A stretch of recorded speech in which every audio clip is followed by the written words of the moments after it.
परिचित नहीं है मेरा, लेकिन सारे कॉम्रेड के जितने नेतागण हैं, सभी नेतागण, हमारे मित्र राजू देसाई, हमारे सीनियर नेता कॉम्रेड गायकवाड़ जी और देश के कोने कोने से आए तमाम ईपीएफ के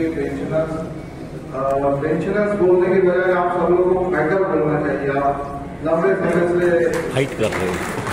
लड़ रहे हैं, फाइट कर रहे हैं और कई सरकारें आई और गई और हमारा संघर्ष हर सरकार के खिलाफ, फिर चाहे वो इस ओर की हो या फिर उस ओर की, उसके खिलाफ में हमारा संघर्ष चला हुआ है और आगे भी चलने वाला है। मेरे पहले कॉम्रेड दामले ने जो उद्घाटन किया और उस पर अपनी बात रखी, तो हम लोग जानते हैं कि हम सब लोगों की धारणा, मंशा और मकसद इस कन्वेंशन को देने का ये है कि हमारे ज्यादा से ज्यादा साथी इसमें भाग ले और इस आंदोलन की धार को और मजबूत करे, इस आंदोलन की दुधारी तलवार को तेज करे, ये हम सबका मकसद है। और ऊपर क्या चल रहा है आपके बारे में मैं ना बोलूं तो भी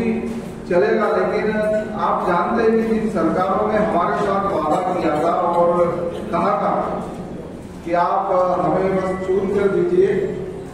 और हम चुन कर आने के बाद आप जो कह रहे हैं वो सारी बातें हम लोग कर लेंगे। 2 दिन पहले ही मेरी एक महाराष्ट्र के अच्छे खासे मंत्री से बात हो रही थी और वो मजाक में मुझे बोला या सीरियसली बोला, पता नहीं आप कैसे को लेते हो। वो क्या चुनाव में जब हम जाते हैं तो जो वादे करते हैं वो चुनाव जीतने के लिए होते हैं, जरूरी नहीं जो वादे हम करें वो पूरे करें। और इसलिए फिर वो जोगड़ेकर हो या फिर अन्य नेता हो, जिन लोगों ने हमारे साथ जो वादे किए वो वादे इरादार है और कागज पर और अमल में वो वादे नहीं आने वाले, हम समझ रहे हैं। आज जो संघर्ष है वो संघर्ष 9,000 के लिए, क्योंकि आपका डिक्लेरेशन जो धीरे धीरे यहाँ पड़ा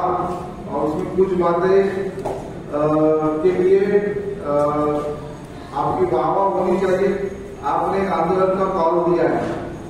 और आपने ये कहा है कि हमारे घर के दरवाजे पर ही इस सरकार के खिलाफ में एक फ्लैग लगाएंगे या एक पोस्टर लगाएंगे। लेकिन मैं समझता हूं कि हमारी ड्यूटी ये है कि हर उस सजग नागरिक के पास जो इस सरकार की नीतियों से परेशान है उसके पास जाए और उसे भी बातें करें कि सरकार की नीतियों के खिलाफ में आप भी सड़क के सामने आए, सड़क पर उतरे और इनकी नीतियों का पुरजोर विरोध करें। ये हमारी कन्वेंशन की और एक डिक्लेरेशन में बात होनी चाहिए। मैं समझता हूं कि 2024 इस देश के लिए बहुत महत्वपूर्ण साल होने वाला है। जिस तरह से हम देख रहे समाज और देश का चित्र, समाज मन कह रहा है कि सब बदलना चाहिए और हमारी डिक्लेरेशन में कॉम्रेड दिग्गज जी ने कहा कि नोटा की बटन भी इसमें है, हम लोकशाही में अपना अधिकार बहाल करने के लिए नोटा। लेकिन मेरा आप सब लोगों से विनती है कि नोटा की तरफ मत जाए। इसको अगर परिवर्तित करना है और सत्ता को अगर नीचे खींचना है, जो अपने आप को हिटलर की औलाद समझते हैं, तानाशाह की तरफ राज कर रहे हैं, इसको अगर नीचे खींचना है तो निश्चित इसका पर्याय ढूंढना पड़ेगा। और आज हम जो कहते हैं वो नहीं होगा, लेकिन तानाशाह को हटाना बहुत जरूरी बात है। और इसलिए मैं समझता हूँ कि हम लोग 2024 के जो इलेक्शन है उसमें पुरजोर हिस्सा लेना चाहिए। और जो आज हमारी लड़ाई इनके खिलाफ है, बरसों से हमारी लड़ाई के खिलाफ रही है, तो इनको सत्ता से पहले विजय करने की बात हम लोगों ने आज कर चाहिए। EITC के माध्यम से मैं आप लोगों के बीच में जो आपने एजेंडा रखा है कि आप फैक्ट्री गेट पर भी जाने वाले हैं, आप और कई कार्यक्रम भी आप आयोजित करने वाले हैं। महाराष्ट्र और देश के अंदर जहां जहां भी आपको EITC की भागीदारी आवश्यक लगती है तो वहां हम लोग भागीदारी करने के जो तैयार है और हमारी भागीदारी है अगुवाई के साथ सिर्फ आश्वासन वाला काम है। हम सड़क के लोग हैं और इसलिए हम सड़क पर आपको दिखने वाले लोग। महाराष्ट्र के अंदर अच्छा संगठन है, देखिए ये उसको लीड कर रहे हैं, कई तमाम ट्रेड यूनियन के लोग इसमें शिरकत किए हुए हैं, AITC भी उसमें एक भाग है। और मैं समझता हूँ कि 2024 के मद्देनजर जो सरकार की नीति है, हम तो पेंशन की लड़ाई लड़ रहे हैं, 95 के जो पेंशन बना उसके लिए हम लोग लड़ रहे हैं, उसमें बढ़ोतरी होनी चाहिए, 9,000 मिलना चाहिए, महंगाई के साथ उसको जोड़ना चाहिए, ये सारे खर्चों के साथ इनपुट होकर हमें जो पेंशन मिलनी चाहिए इसकी लड़ाई हम लोग लड़ रहे हैं। लेकिन आज आप देख रहे होंगे समाज के अंदर ऐसे कामदार वर्ग भी पैदा हो गए हैं कि जिन्हें दिन में क्या मिलेगा, शाम को या कल उनकी ड्यूटी, ये छुट्टे वर्कर जिसे हम लोग कहते हैं, ऐसे वर्ग भी आज इस व्यवस्था ने पैदा कर दी। और जो व्हाइट कलर जिसे हम मजदूर कहते हैं, जो सारी सुख सुविधाएं लेता है, ऐसे मजदूरों को भी आज दशा बड़ी दयनीय है, क्योंकि जो 4 लेबर कोड केंद्र की सरकार ने लाए हैं और हाल ही में अभी महाराष्ट्र सरकार ने जो उसका ड्रॉप करने का काम किया है, तो देश के अंदर तो श्रम के लिए जो नीतियां थी या श्रम जो कानून थे वो बदले जा रहे हैं। और जो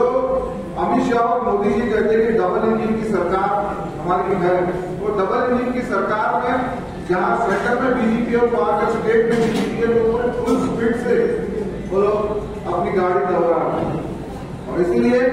हम लोगों को इस नीतियों का विरोध करने के लिए आप जो नामबंद हुए हैं, आपके बच्चे होंगे, आपके नाती होंगे, उनको भी इस ओर करवट लेने की बात है और इस आंदोलन के साथ जुड़ने की बात है। मैं महाराष्ट्र AITC की तरफ से आपके इस कन्वेंशन को